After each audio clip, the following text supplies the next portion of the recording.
Dan, I want to ask you, how did you determine the call of God on your life? Boy, what a great question. Yeah, great question.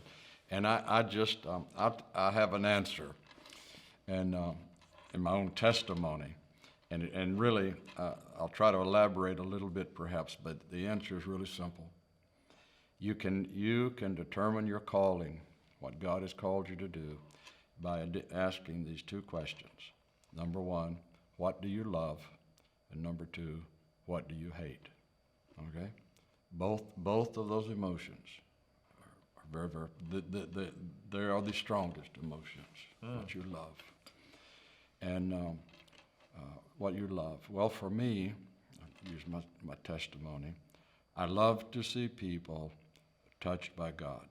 I love to see people's lives transformed. I love to see people healed. I love to see people happy and joyful. What I do not love, what I hate, it's a strong word. I'm almost hesitant to use it. It's a Bible word, but it's a very strong emotion. I hate poverty. I hate ignorance. I hate injustice. I hate what the world does to people, and I'll say this respectfully, but I equally hate what religion does. So when I identified that, and you understand that when I say I love this, it's not that I decided to love it, or I decided to hate something. It was a manifestation of what is resident inside of me. In other words, I'm understanding, and what I want you to understand is that the passionate of something that you love and you want to see, particularly as it relates to the world around you and the condition of the world and how it affects people. I had to see that it wasn't a choice that I made. It was the call of God. It was His emotion in my life. So that became the perimeter of the direction of my life just by answering those questions.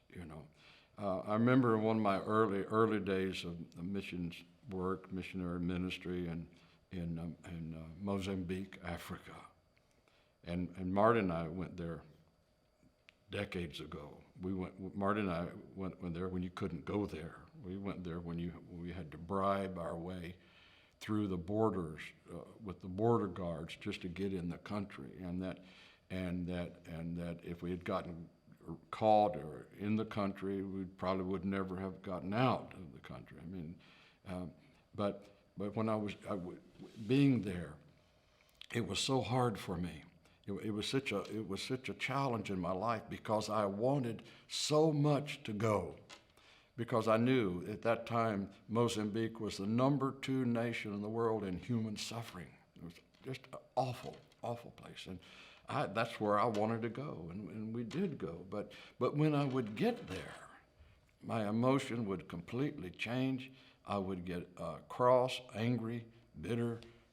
I'd be crying, God, I want to go home. I don't like it here. I don't like this. I don't like these people. And it was strange. But it happened, and then we went back and forth many times. And finally, the Lord said to me, Dan, it's not the people. It's not the people that you dislike, Dan. What you dislike, what you hate, is the poverty. Mm. And He said, you know why you feel that way? By now I'm thinking, no, tell me. Tell me, He said, because I've called you to do something about it. Yes. And I said, oh, really? Oh, now I get it. I'm here because I love the people, but I feel this hatred and this bitterness and this anger, but it's not toward the people, right? He said, that's right. He said, and it's because of the poverty. Mm. Change it. Change this nation. And I said, well, how am I going to do that? He said, with the gospel. Preach the gospel. Everywhere the gospel is preached, the gospel of the kingdom is preached, brings prosperity. And it has. And in that nation it has. In other nations of the world. So that's how I really zeroed in on what God had called me to do, by paying attention to what I love and paying attention to what I hate, and realize if I dislike something, then that's my okay to do something about it, to change it. That's good. I love that. So rather than just criticize it, you bring a solution. You change it. Yep. You change it. And well, it worked for me. I don't know how others, might arrive, but I'm hoping that all the people who will be watching these programs are concerned with what would be the will of God for their life. I mean, that really is, I would say, is the purpose of your life. That's right. Jesus said, Jesus is our pattern, right? And he said, is. all right, I know why I came. I came here to do the will of the Father and to seek and save that which was lost. I came here to be a sacrifice.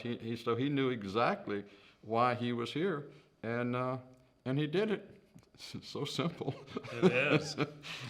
Well, yeah. Some things that are simple are not simple to do, but anyway, we would encourage each of you to discover why you're here. Not just recognize the evils, not just criticize the wrongdoings, but be an activist. That's it. Get engaged. Do something.